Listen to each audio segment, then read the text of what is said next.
السلام علیکم پیارے بچوں، امید ہے کہ خیریت سے ہوں گے سبھی۔ آج ہم پڑھیں گے غزل کی تعریف اور غزل کی اجزائے ترکیبی اور غزل کے تعلق سے مختصر ترین سوالات کے جواب پڑھا تھا۔ غزل کی تاریخ پڑھی تھی اور اس میں کچھ سوالات آئے تھے جن پر ہمیں غور کرنا ہے۔ ان میں غزل کی تاریخ کو اگر ہم مطالعہ کرتے ہیں غور و فکر کے ساتھ تو ان میں تو ایک تو یہ سوال پیدا ہوتا ہے کہ غزل کے اولین نقوش کس شاعری میں ملتے ہیں، تو غزل کے اولین نقوش امیر خسرو کی شاعری سے ملتے ہیں۔ دوسرا جو سوال تھا وہ یہ تھا غزل کی تاریخ کے اندر ہی کہ اردو میں غزل کا آغاز کس سے ہوتا ہے، تو اردو میں ادب کے اندر غزل کا آغاز ولی دکنی سے ہوتا ہے۔ تیسرا سوال اس کے اندر یہ پیدا ہو رہا تھا کہ اردو غزل کا بابا آدم کسے کہا جاتا ہے، تو اردو غزل کا بابا آدم ولی دکنی کو کہا جاتا ہے۔ اس کے بعد دہلی کے قابل ذکر شعراء کے نام کیا تھے، غزل کا سنہری دور کسے کہا جاتا ہے، غزل کا انقلابی دور کسے کہا جاتا ہے۔ یہ تمام کے تمام سوالات غزل کی تاریخ کے اندر پوچھے گئے ہیں اور بتائے گئے ہیں۔ اگلا ہمارا ٹاپک ہے غزل کی تعریف۔ تو غزل عربی زبان کا لفظ ہے، اس کے لفظی معنی عورتوں کی باتیں کرنا یا عورتوں سے باتیں کرنا۔ عرب کے شعراء جب اپنی معشوقوں کا سراپا کھینچتے یا ان کے حسن و جمال کی تعریف کرتے یا ان کی محبت میں اپنے دلی جذبات کا اظہار کرتے تو اس عمل کو تغزل کہتے ہیں، اور ایسے اشعار کو غزل کہتے ہیں۔ عربی میں غزل عشقیہ اشعار کو کہتے ہیں، یعنی جس میں عشق اور محبت کا فلسفہ بیان کیا جائے، لیکن اصطلاح شاعری میں غزل اس نظم کو کہتے ہیں جس میں حسن و عشق، اخلاق، فلسفہ، سیاست اور معاشرت وغیرہ پر اظہار خیال کیا جائے۔ لیکن غزل کا ایک خاص موضوع جو ہے وہ حسن و عشق کے مضامین کا بیان کرنا ہے۔ یہ غزل کا ایک خاص موضوع ہے، سب سے امپورٹنٹ موضوع۔ غزل عربی سے فارسی اور فارسی سے اردو میں آئی اور اردو میں یہ غزل پروان چڑھی۔ مختلف فنکاروں نے غزل کی تعریف مختلف انداز میں کی۔ پروفیسر رشید احمد صدیقی نے غزل کو اردو شاعری کے آبرو کہا ہے، جو کہ ہم ابھی اوپر غزل کی تاریخ اور ارتقاء کے اندر پڑھ چکے ہیں۔ فراق گورکھپوری نے ایک موقع پر غزل کے متعلق یہ اظہار خیال کیا تھا کہ غزل انتہاؤں کا ایک سلسلہ ہے، یعنی عروج کا ایک سلسلہ ہے، یعنی آپ اس کو سیریز آف کلائمیکس بھی کہہ سکتے ہیں۔ حیت کے اعتبار سے غزل کی اجزائے ترکیبی: پہلا مطلع، دوسرا حسن مطلع، تیسرا قطع بند، چوتھا مقطع، پانچواں تخلص، چھٹا بیت الغزل، ساتواں قافیہ، آٹھواں ردیف، نواں بحر۔ یہ غزل کی اجزائے ترکیبی ہیں۔ غزل کی اجزائے ترکیبی پر ہمیں غور سے دھیان دینا ہے، کیونکہ سوال آ سکتے ہیں مطلع کسے کہتے ہیں، مقطع کسے کہتے ہیں، قطع بند کسے کہتے ہیں، اور مطلع ثانی کسے کہتے ہیں، تخلص کسے کہتے ہیں، مقطع کسے کہتے ہیں۔ اس لیے ہمیں کیا ہے کہ غزل کی اجزائے ترکیب پر غور کرنا ہے اور اس کو غور سے سمجھنا بھی ہے۔ اور جب آپ سے سوال پوچھا جائے ایگزامپل کے طور پر مطلع کسے کہتے ہیں، تو مطلع کے ڈیفینیشن دینے کے بعد میرا خیال ہے کہ اگر اس کے ساتھ ایگزامپل بھی اگر سیٹ کر دیا جائے تو بہت ہی عمدہ اور بہت ہی اچھا ہوگا۔ اس سے کیا ہے کہ کاپی چیک کرنے والوں کو دشواری پیدا نہیں ہوگی ایگزام کے اندر۔ اور وہ آسانی سے آپ کی بات کو سمجھ سکے گا، اور انشاءاللہ وہ آپ کو پورے مارکس پورے نمبر بھی دے گا۔ تو عزیز طالب علموں، غزل کے جو اجزاء ترکیبی ہے ان میں پہلا ہے مطلع۔ سوال ہے کہ مطلع کسے کہتے ہیں؟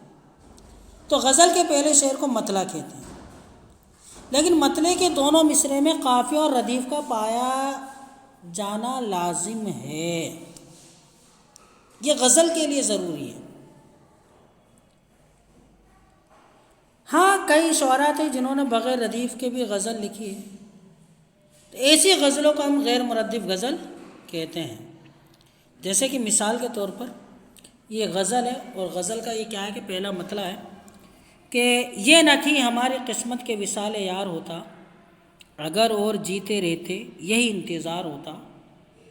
تو یہ غزل کا مطلع ہے، لیکن اس مطلع کو سمجھنے سے پہلے ہم نے جو مطلع کی جو تعریف جو ڈیفینیشن پڑھی تھی وہ کیا تھی کہ غزل کے پہلے شعر کو مطلع کہتے ہیں، لیکن مطلع کے دونوں مصرعے میں قافیہ اور ردیف کا ہونا لازمی ہے۔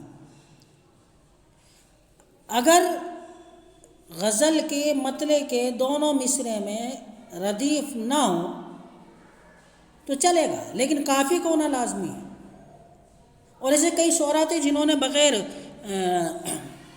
ردیف کے بھی غزل لکھی ہے، اور جو بغیر ردیف کے غزل ہوتی ہے وہ غیر مردف غزل کہلاتی ہے۔ یہ سوال بھی آ سکتا ہے غیر مردف غزل کسے کہتے ہیں؟ لیکن اس میں جو قافیہ آیا اور ردیف، ان لفظوں کو سمجھنا ہے کہ قافیہ کسے کہتے ہیں، ردیف کسے کہتے ہیں۔ تو میرے عزیزو، قافیہ ہم آواز الفاظ کو کہتے ہیں جو ملتے جلتے ہو ایک دوسرے سے، اور ردیف کہتے ہیں ایک جیسے الفاظ کو جو سیم ہو۔ اور آپ کو بخوبی اس غزل کے پہلے مطلع کے اندر آپ کو سمجھ میں آ رہی ہوگی کہ یہ نہ تھی ہماری قسمت کے وصال یار ہوتا، اگر اور جیتے رہتے یہی انتظار ہوتا۔ تو آپ سمجھ جائیے آواز کی بنیاد پر کہ یار، انتظار، یہ کیا ہے؟ یہ قافیہ ہے، کیونکہ ہم آواز ہے ملتے جلتے۔ اور ردیف جو غزل کے پہلے مصرعے کا آخر میں جو لفظ ہے ہوتا، اور غزل کے دوسرے مصرعے کے آخر میں جو ہوتا ہے یہ ردیف، یعنی ملتے جلتے۔ تو یہ مطلع کی مثال ہو گئی۔ دوسرا حسن مطلع کسے کہتے ہیں؟ تو غزل کے مطلع کے بعد شاعر دوسرے شعر کے دونوں مصرعے میں قافیہ اور ردیف کا استعمال کرتا ہے، ایسے اشعار کو حسن مطلع یا مطلع ثانی کہتے ہیں۔ اگر آپ کے مطلع سمجھ میں آ گئی تو آپ حسن مطلع بھی آسانی سے سمجھ جاؤ گے۔ یعنی مطلع میں قافیہ دونوں مصرعے میں ہونا لازمی ہے، اور ردیف تھا ہی۔ اس کے بعد بھی اگر غزل کے دوسرے شعر کے دونوں مصرعے کے اندر بھی قافیہ اور ردیف کا استعمال ہوتا ہے تو ایسے شعر کو حسن مطلع یا مطلع ثانی کہتے ہیں۔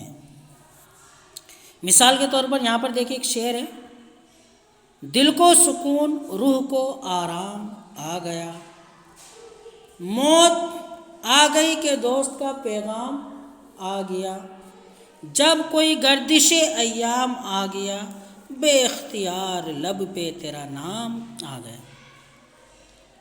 تو بخوبی عزیز آپ سمجھ گئے ہوں گے اب تو، جب آپ کے مطلع سمجھ میں آ گئی کہ آرام، پیغام، ایام، نام، یہ کیا ہے؟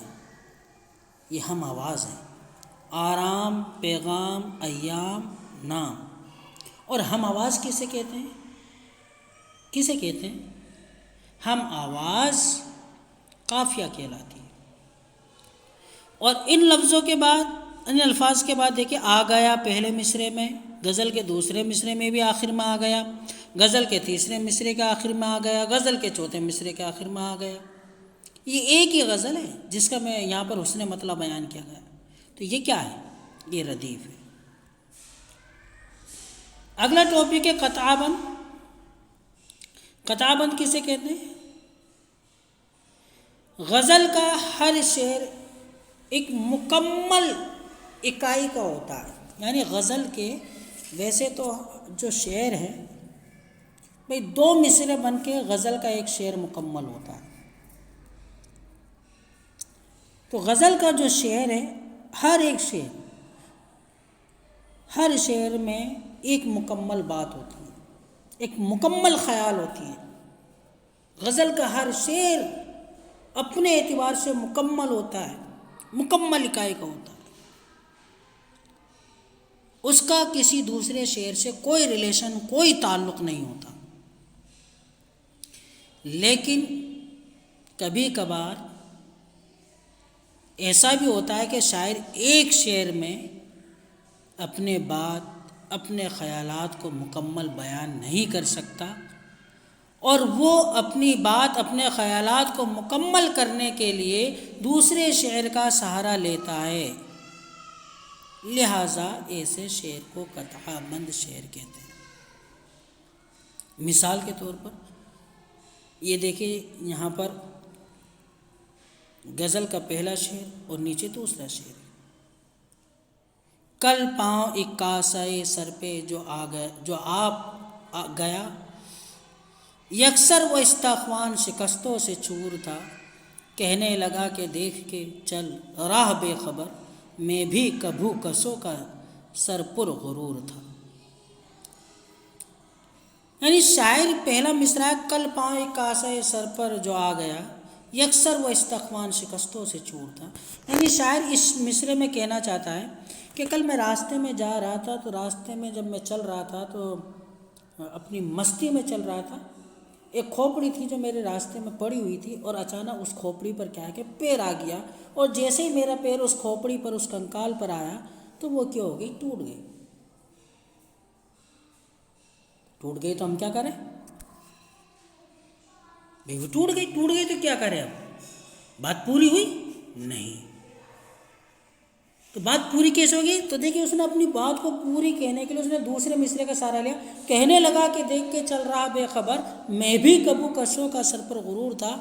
تو جیسے ہی اس کھوپڑی پر میرا پیر آیا، اور میرے پیر کی وجہ سے، میرے وزن کی وجہ سے وہ کھوپڑی چکنا چور ہوتے ہوئے کہنے لگی، چکنا چور ہو گئی، اور مجھ سے کہنے لگی کہ اے آدم، زمین پر دیکھ کے چل، اکڑ کے مت چل، بے خبر ہو کے مت چل۔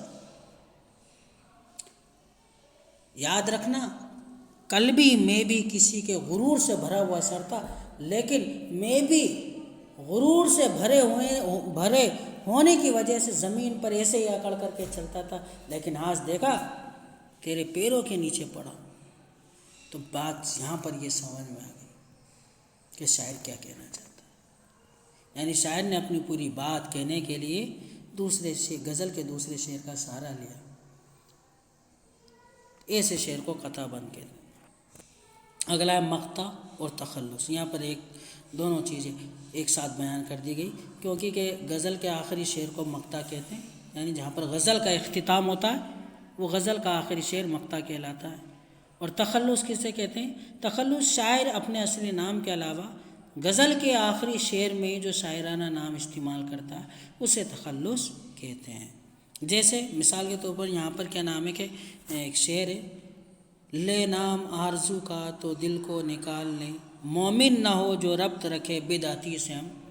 یہاں یہ کیا ہے کہ مومن خواہ مومن، بڑے مشہور شاعر گزرے اپنے زمانے کے،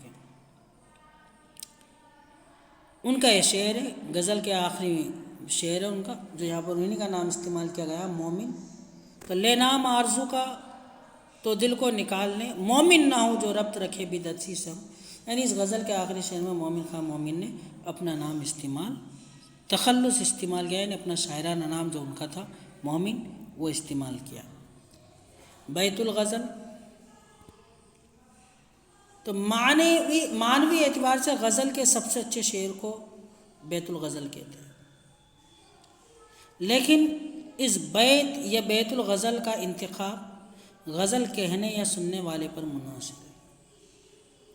غزل کے اندر ضروری تھوڑی کہ آپ کو پوری ہی غزل پسند ہو سکتا ہے آپ پوری غزل پڑھ رہے ہیں لیکن غزل کے اندر کوئی مصرع یا کوئی شعر ایسا آ جائے جو آپ کے دل کو چھو جائے اور آپ اپنے آپ کو کیا نام ہے کہ اس شعر سے بالکل قریب ہو جائے، وہ شعر آپ کے لیے کیا ہے کہ بیت یا بیت الغزل بیت یا بیت الغزل ہوگی۔ اور یہ بھی ضروری نہیں ہے جو شعر مجھے پسند ہو وہی آپ کو پسند ہو، اور یہ بھی ضروری ہے جو شعر آپ کو پسند ہے وہ مجھے پسند، اپنی اپنی چوائس ہے، اپنی اپنی پسند ہے۔ تو اپنی چوائس اپنی اس پسند کے اعتبار سے آپ کو غزل کا جو شعر پسند آتا ہے وہ بیت الغزل کہلاتی ہے۔ مثال کے طور پر تم میرے پاس ہوتے ہو گویا جب کوئی دوسرا نہیں ہوتا۔ اب یہاں پر اس شعر کی مثال اس لیے دی گئی ہے کیونکہ کہ جب مشاعرے کے اندر یہ بھی مومن خواہ مومن کی غزل کا شعر ہے، اور مومن خواہ مومن کیا ہے کہ ایک مشاعرے میں جب یہ اشعار پڑھ رہے تھے تو اس وقت کیا ہے کہ غالب بھی وہیں پر موجود تھے اسٹیج پر، تو جب مومن خواہ مومن کے زبان سے یہ الفاظ یہ شعر سنیں کہ تم میرے پاس ہوتے ہو گویا جب کوئی دوسرا نہیں ہوتا، تو اس وقت غالب کو یہ شعر اس قدر پسند آیا کہ غالب نے مومن خواہ مومن کے سامنے یہ پیشکش رکھ دی کہ تم میرے سارے دیوان لے لو لیکن یہ شعر مجھے دے دو، یہ اس قدر پسند آیا غالب کو۔ عزیز اس وقت مطلع کو سمجھایا تھا، تو مطلع کو سمجھاتے ہوئے میں نے قافیے کے تعلق سے بتایا، تو وہ قافیہ یہاں پر آ گیا ہے کہ قافیہ کسے کہتے ہیں؟ قافیہ غزل کے شعر میں استعمال ہونے والے ہم آواز الفاظ کو قافیہ کہتے ہیں، یعنی ملتے جلتے الفاظ کو، جیسے کہ یہاں پر مثال بھی دے رکھی ہے یار، دیدار، بار، آزار، تلوار، یہ کیا ہے؟ ہم آواز ہے، ملتے جلتے الفاظ۔ ردیف غزل کے پہلے شعر کے دونوں مصروں کے آخر میں اور باقی اشعار کے دوسرے مصرے کے آخر میں آتے ہیں، انہیں ردیف کہتے ہیں، اور ان کی بھی مثال یہاں پر دے رکھی ہے، جیسے کہ دل کو سکون، روح کو آرام آ گیا، موت آ گئی کہ دوست کا پیغام آ گیا، جب کوئی گردش ایام آ گیا، بے اختیار لب پہ تیرا نام آ گیا۔ اور اس کے بعد کیا نام ہے کہ یہاں پر نوٹ بھی ڈال دیا کہ اس شعر کے 4 مصروں کے آخر میں بار بار ایک لفظ آیا ہے، آ گیا، آ گیا، آ گیا، آ گیا، یہ کیا کہلائیں گے؟ ردیف کہلائیں گے۔ اس کے بعد بحر، تو عزیزو بحر کسے کہتے ہیں؟ تو شعر کا وزن کرنے یا ناپنے کے پیمانے کو بحر کہتے ہیں۔ یہ ایک قسم کا ایک آلہ ہوتا ہے، ایک میزان جو شعر کے وزن کو ناپنے کے لیے استعمال کیا جاتا ہے، اسے کیا کہا جاتا ہے؟ بحر کہتے ہیں، جو چھوٹی بھی ہو سکتی ہے اور بڑی بھی، آسان بھی ہو سکتی ہے اور مشکل بھی ہو سکتی ہے۔ تو عزیز طالب علموں، دوستو، ابھی ہم نے غزل کی تعریف اور تاریخ پڑھی، امید ہے کہ آپ کو سمجھ میں بھی آئی ہوگی۔ اب کچھ معروضی سوالات پر نگاہ ڈالتے ہیں غزل کے تعلق سے کہ اردو شاعری کی مقبول ترین صنف کیا ہے؟ تو جواب، اردو شاعری کی سب سے مقبول ترین صنف غزل ہے۔ دوسرا والا قطعہ بند کسے کہتے ہیں؟ جواب، غزل کے 2 اشعار میں ایک ہی مفہوم اور معنی بیان ہوں اسے قطعہ بند کہتے ہیں، یعنی ایک ہی مفہوم کو جب شاعر غزل کے ایک شعر میں پورا نہیں کر پاتا تو وہ دوسرے شعر کا سہارا لیتا، اسے قطعہ بند کہتے ہیں۔